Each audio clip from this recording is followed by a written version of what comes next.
अदिति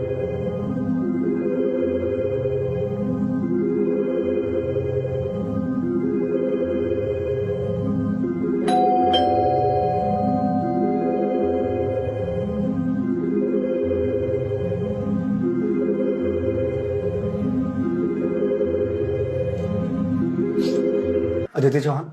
जी। Ma'am आपका parcel.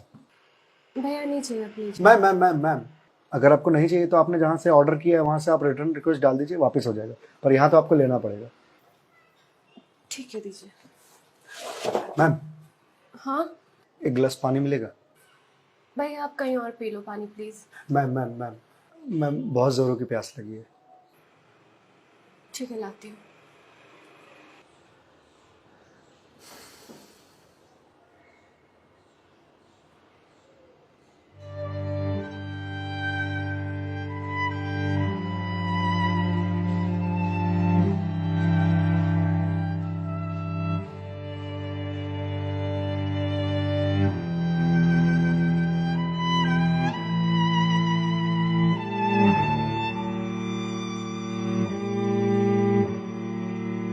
लीजिए लीजिए भैया, देख क्या रहे हैं?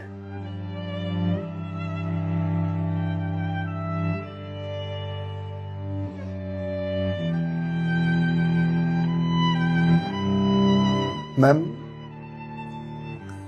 आपको कोई दिक्कत है? मतलब आप किसी परेशानी में हैं? भैया पानी पीकर ग्लास दीजिए आप।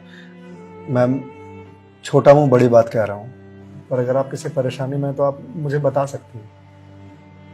भैया आप पानी पीजिए, ज्यादा समाज से भी मत बनिए। मैम दुख बांटने से कम होता है। अच्छा, और आपको किसने कहा कि मैं दुखी हूँ? मैम अगर आप दुखी नहीं हैं तो फिर वो फंदा क्यों लगा रखा है?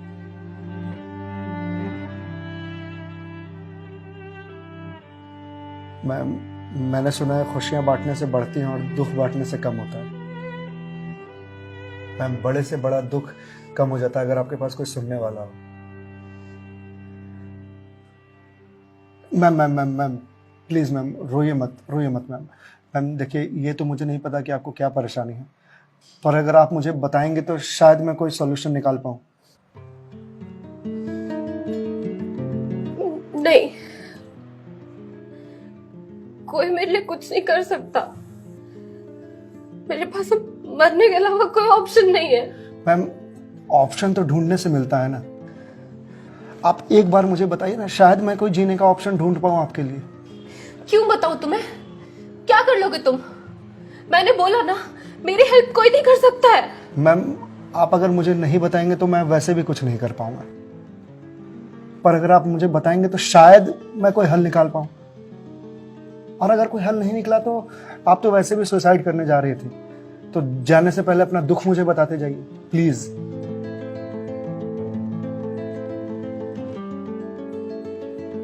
Please ma'am.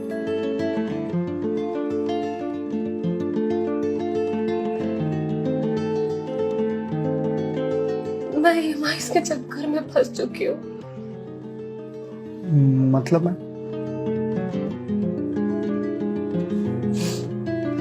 कुछ साल पहले एक कोर्स के लिए मैंने लोन लिया था, फिर उसके कुछ वक्त के बाद एक और लोन, और ये लोन का सिलसिला यूं ही चलता गया। इस महंगाई के जमाने में पैसे की जरूरत तो हर किसी को पड़ती है, मुझे भी थी। मैंने प्राइवेट कंपनी से भी लोन लिए, ज्यादा ब्याज पर, और अब मैं उन्हें चुका नहीं पा रही हूँ। क्यों मैम, आपके पास जॉब तो होगी ना? जॉब थी, पर मैं जिस कंपनी में जॉब करती थी उस कंपनी ने मुझे ये कहकर टर्मिनेट कर दिया कि फाइनेंशियल लॉस के कारण वो मुझे और मुझ जैसे कुछ एम्प्लॉयज को सैलरी नहीं दे सकते। तो मैम आप किसी और कंपनी में ज्वाइन कर लो, बहुत सारी कंपनीज हैं यहाँ तो। तुम्हें क्या लगता है मैंने अप्लाई करने का ट्राई नहीं करा होगा? जॉब नहीं खोजी होगी? बहुत की थी, पर इस रिसेशन के जमाने में जॉब मिलना कितना मुश्किल है कि तुम जैसे डिलीवरी बॉय को क्या पता।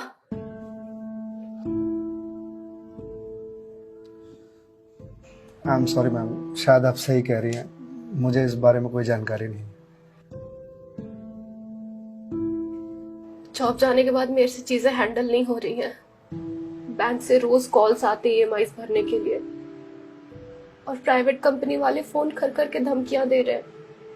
मैं इस लोन के जंजाल में फंसती चली जा रही हूँ, और अब मेरे पास सुसाइड के अलावा कोई और ऑप्शन नहीं है। मैम ऑप्शन क्यों नहीं है? आप ये बात अपने घर में बता सकती हैं, अपने पापा को बता सकती हैं। नहीं, मैं ये बात अपने पापा को नहीं बता सकती। क्यों मैम? मेरे पापा रिटायर हो चुके हैं, उनके ऊपर पहले से घर की बहुत रिस्पॉन्सिबिलिटीज है। वो मेरी शादी के लिए पैसे भी जोड़ रहे हैं। मैं उनसे किस मुंह से पैसे मांगू? मुझे पढ़ाने के लिए, बाहर भेजने के लिए उन्होंने ना जाने रिश्तेदारों से कितने ताने सुने होंगे, और अब जब मैं उन्हें ये जाकर बोलूंगी तो लोग क्या कहेंगे? मैम पैसे आपको अपने पापा से मांगने हैं या लोगों से? पापा से लेने हैं। तो फिर अब लोगों का क्या है? लोगों का तो काम है कहना, वो तो कहते रहेंगे। पर मैं किस मुंह से जाके अपने पापा को ये बोलूं? किस मुंह से मांगू पैसे उनसे? जिस उम्र में मुझे उनका बोझ उतारना चाहिए, सहारा बनना चाहिए, उस उम्र में मैं उन पे ही बोझ बनूं?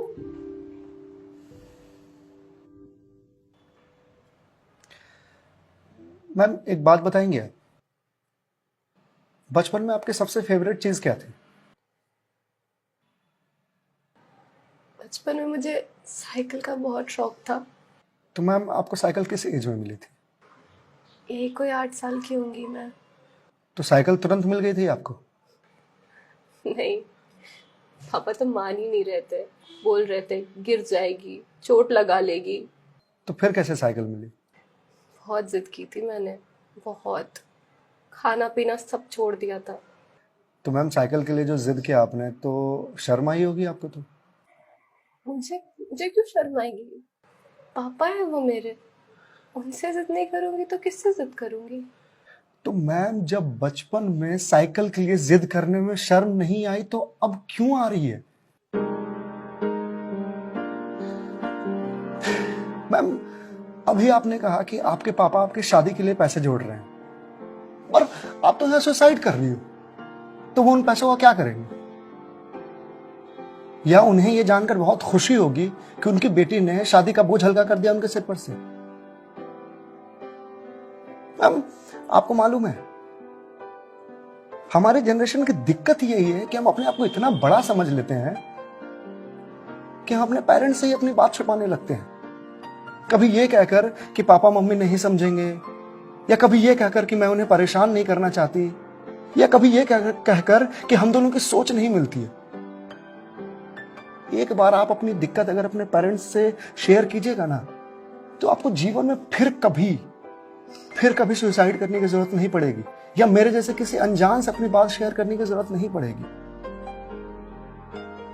प्लीज मैम एक बार शेयर करके देखिए, उनसे बेहतर दोस्त इस दुनिया में कोई नहीं हो सकता। प्लीज मैम एक बार ट्राई कीजिए, प्लीज मैम।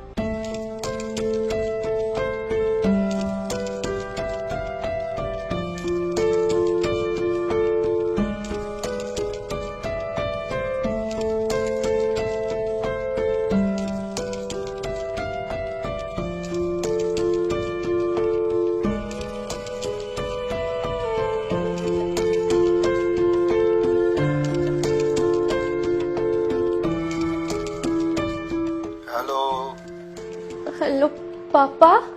हाँ दीदी बोल, कैसी है बेटा? पापा मुझे आपसे कुछ बात करनी है। हाँ बोल ना बेटा। पापा मैं क्या हुआ बेटा? पापा मैं बहुत परेशान हूँ। हाँ तो मुझे बता ना, किस लिए परेशान है? अदिति बेटा रो क्यों रही है, बता ना क्या बात है?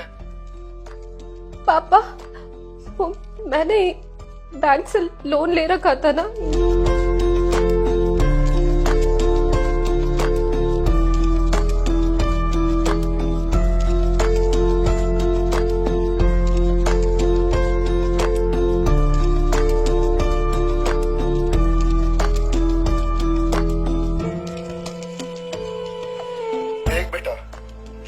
किया सो हो गया, तू चिंता मत कर, मैं हूं ना, अभी तेरा बाप जिंदा है, मैं काम करता हूँ, मैं कल ही तेरे पास आता हूँ, तू बिल्कुल भी चिंता मत कर।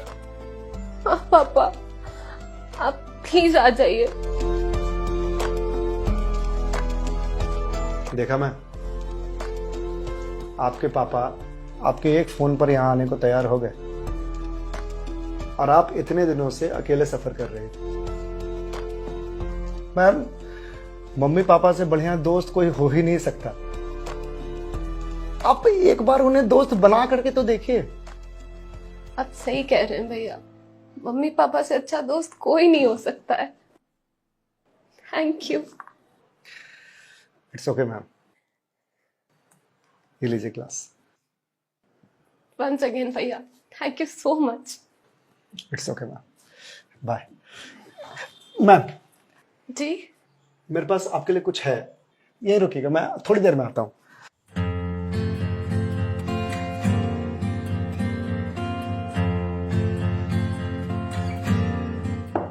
मैम। जी भैया।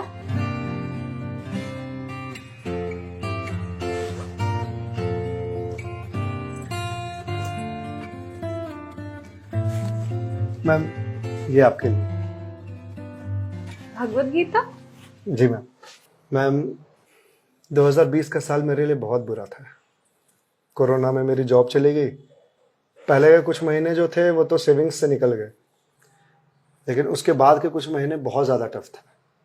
मेरे ऊपर भी आपकी तरह बहुत सारे EMIs थे जो मैं पे नहीं कर पा रहा था, जिस वजह से मैं बहुत परेशान था और सुसाइड करने की सोचने लगा था।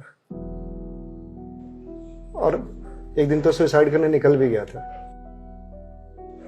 लेकिन पापा ने मुझे पकड़ लिया। पहले तो बहुत डांटा,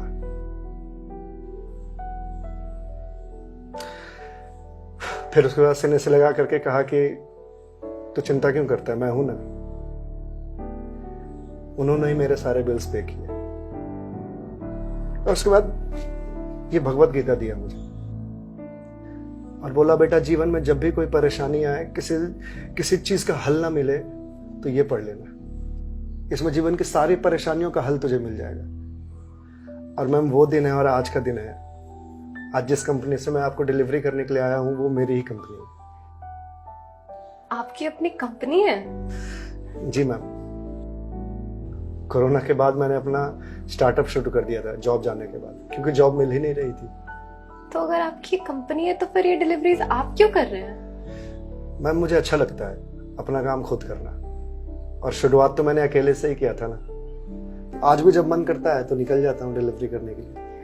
और देखिए, आज तो निकलना मेरा सफल रहा, आपसे मुलाकात हो गई। और जो सीख मुझे भगवत गीता से मिली वो मुझे आपको देने का मौका मिला। मैम, वैसे तो बहुत सारी बातें हैं इसमें सीखने की, पर जो सबसे अच्छी बात मुझे लगती है वो ये कि जो समय है ना, ये कभी एक सा नहीं रहता। आज बुरा समय है तो कल अच्छा समय जरूर आएगा। आज अंधकार है तो कल सवेरा जरूर आएगा। इसलिए कभी भी अच्छे समय में इतराना नहीं चाहिए और बुरे समय में विचलित नहीं होना चाहिए। समय है, कट जाएगा। मैम, इस एक थॉट ने मेरी पूरी जिंदगी बदल दी। मैम, तो अब आप पढ़िए इसको, देखिए शायद आपको कुछ और मिल जाए। पर मैम, जो भी मिले उसे लोगों से शेयर जरूर कीजिएगा, क्योंकि कहते हैं ना, ज्ञान बांटने से बढ़ता है। Thank you.